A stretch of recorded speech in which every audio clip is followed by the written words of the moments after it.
Hey guys, welcome back to my channel. Today we're gonna be doing my August wrap-up. I'm gonna be talking about all the books that I read in the month of August, which were quite a lot, quite a bit, and it was a very interesting month. I have equal amount of 5 stars and 1 star, so I don't know what was happening this month. So this month I was sent a few arcs by the debut authors. So let's talk about The Virtual Entity by Richard Street. This is a debut novel by a British author, Richard Street, The Virtual Entity, and this is a horror book.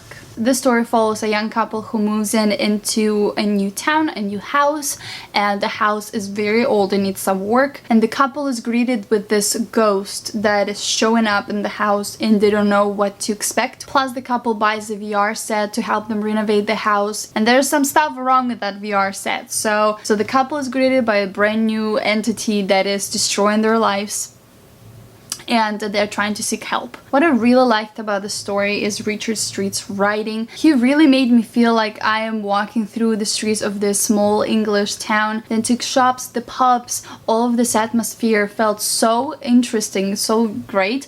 I really loved that aspect of this book. There also were quite a few scenes in this book that was like so spooky and so terrifying that was like, okay, where you going? Where you go? It's tough. However, I had some problems with characters, dialogues, development, their actions, their decisions. It was all a little bit unbelievable, and so I kind of struggled with that, but it's a very short story, so I don't think you guys are gonna have any problems reading it. And as I said, there is some stuff that will spook the heck out of you. So yeah, overall it was an okay book, and if you guys would like to check it out, I have a link down below where you can get it. Yes. Then another book that I requested from a debut author is When They Bully by Regina and Smith. This was quite a ride. There were a lot of things that were said in this book. What I really loved about this book is the message. I really loved what it said. I really loved the story and the characters. I thought there were really cool and unique characters there that I've never read before. They were really controversial, especially the main character, James. I was like, dude.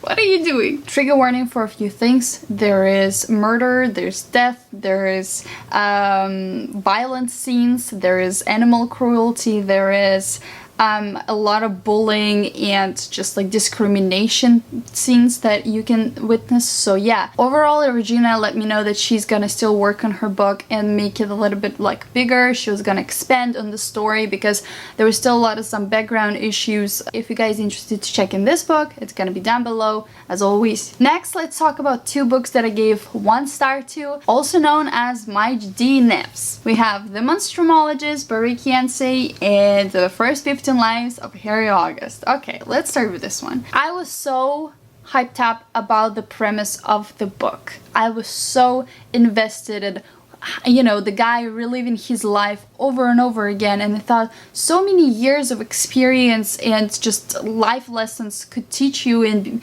make you such a cool human, and this book just didn't deliver. It ruined everything for me, and I couldn't push through more than page 176. So I DNF'd it halfway through, and man oh man, it was so dragging and boring, and there's nothing that excited me about this book. I went to the reviews of this book multiple times on Goodreads, and I found a review that said this is draggy, but come to the middle point of the book and it will pick up and stuff will start happening. And I thought, okay, I will push through, I will come to the middle point, and I'm at the middle point and I'm like, so where's the action? So I went ahead and skimmed through and read really quickly through a few more chapters. I'm like, nothing is happening. Absolutely nothing is happening. What the heck is wrong? And then I just read other comments that said that horrible twist, that thing that happened that everybody is excited about, nothing exciting happens, so do not continue the book. So I'm like, so what's the twist? And then when they told me, I'm like, I wouldn't care. I wouldn't care. I couldn't care less about this book. It was just so bad, and I'm disappointed because I heard so many great reviews about this book, and I just do not get it. I don't get it. The character was really flat. There was so much discussion about politics and physics and all of this like dimensional stuff. There's this club of people that keep reliving their lives, and they know the future of the thing, and they do nothing about it. I thought, okay, if you know what's gonna happen, maybe you can change your life around. You know, you have so many attempts, but he does absolutely nothing with his knowledge, with his skill, with his anything. He learns nothing. There was one life that he decided to go travel and look for religion and seek the spiritual, you know, awareness, and I thought that was kind of cool, but it didn't last long. It was just like one chapter, and then I was like, then what the heckin' point of this book? And the thing with this book that I thought it's me who is, you know, stupid and educated moron who doesn't understand all of this discussion and the problems with me, but that was not true. No book should make you feel like you are not keeping up with it. There was one comment on Goodreads who, there was a girl who actually understood what they were talking about. She said, those things that the characters were talking about in the book is so just primitive and that don't make any sense, and the author, she felt like, didn't do enough research to make it more accessible and discussable for people to click with. And she was really angry about this, and I'm like, alright, well, this is my answer then. So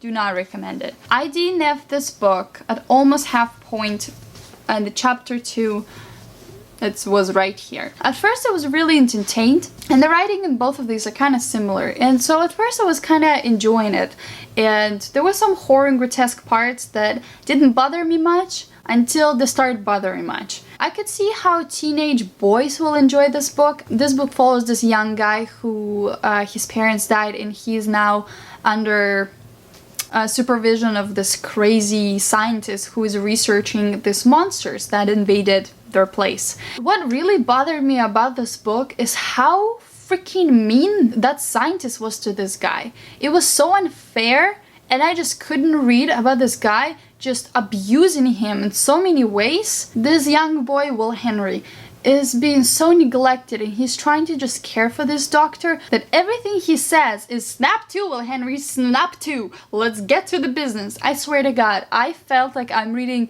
Back to the Future of this like crazy scientist, but this guy was so mean and so undeveloped that I just... And all of this gross gore stuff that everybody calls a monster horror or whatever, it was not scary. It was just so disgusting. It was just all of this body fluids, this blood, this intestine, this rotten flesh. It doesn't scare me. It just doesn't. It grosses me out. Not at one point I felt like I'm reading something of importance. That's why I put this book down, and yes. This is the second book by Rick Yancey that I DNF, and I don't think I'm gonna pick up anything else by him. It was just not good, so... Now that we're done with some pessimistic crap, let's talk about stuff that was 5 stars. I had 2 books, and they were just, ooh, let's talk about them. I read The Kind Worth Killing by Pete Swanson. This is a mystery thriller, and you know, a lot of people obsessing over it, and I was like, I finally want to check it out, and so I just did. All the hype that it's getting, it's worth it. I'm telling you, it's worth it. It was so good. The characters were amazing. The plot twist, there was not just one, there were many throughout the book, and that excited me so much. There were like 2 main characters. It was Ted and Lily. They meet at the airport, and he just says, I know my wife is cheating on me, I want to kill her, as a joke. And Lily's like, do you really want to kill her? Because if you do, I can help you. God, there were some things happening. Lily's background, Lily's story was phenomenal. I love when character is smart and intelligent and knows that how she's gonna, you know, kill and do the stuff and do the deed, and you know, she accomplishes it, and I'm like, phenomenal. It was so smart. It was so well written. The characters were amazing. The scenes, the plot twists, everything. The ending killed me! I don't know what to say. It was amazing. I highly recommend if you haven't read it already and you love mystery thriller. Oh my god, I was screaming so many times throughout this book. I was like, what? No! Woo! It was joy. It was pure joy. Another 5-star that I read this month is The Tattooist of Auschwitz by Heather Morris. This is a historical fiction about the Jews camp, concentration camps. This guy gets sent there, and he just becomes a tattooist, and he tattoos numbers on people's hands. In this camp. He has to fall in love with this girl, and it's their love story and their survival story. It broke me. I cried many times. I laughed many times, and this was just a wholesome thing. A lot of people do not like it, say this is inaccurate and stuff, but I can tell you that I absolutely adored whatever it was, accurate or not accurate.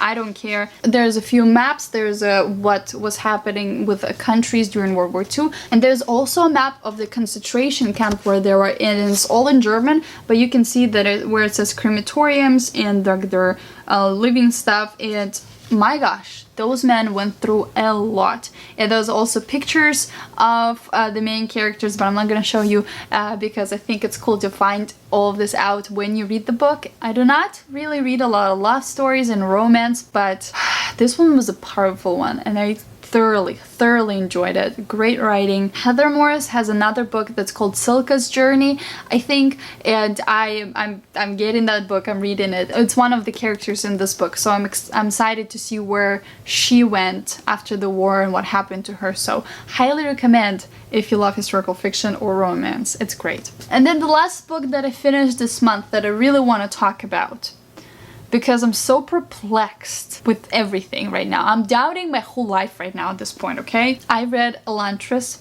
by Brandon Sanderson. Now, if you don't know me, if you guys don't know me, you don't know my reading taste. I do not read fantasy. I do not read sci-fi.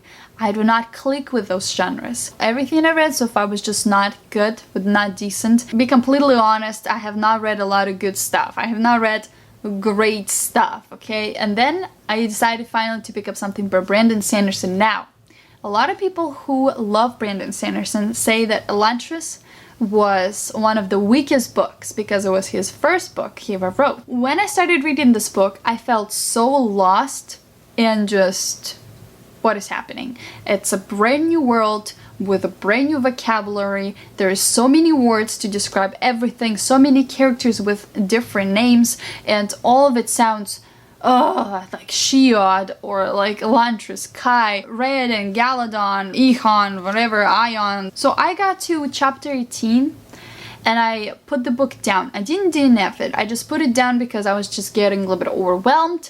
I'm like, what is happening? I'm not getting it. It's high fantasy. I don't think I'm prepared for it. I don't think I love it. So I started it in June. It's August now. I decided to pick up again, but as an audiobook. Because I was restoring RRV, I needed something to listen to while doing it, so I'm not like really bored of gluing the wallpaper to the wall. And so I started chapter 18 and I kept going.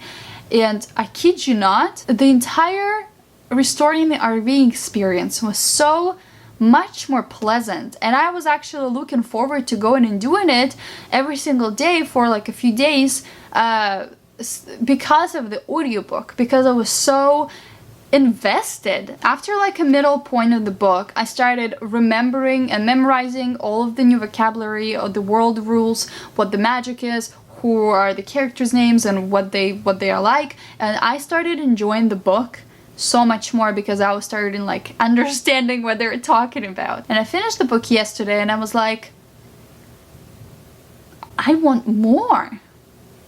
I gave this book 4 stars, which is crazy for fantasy. So I don't know, I'm perplexed and I'm kind of interested to check out more by Brandon Sanderson and more actual fantasy in general.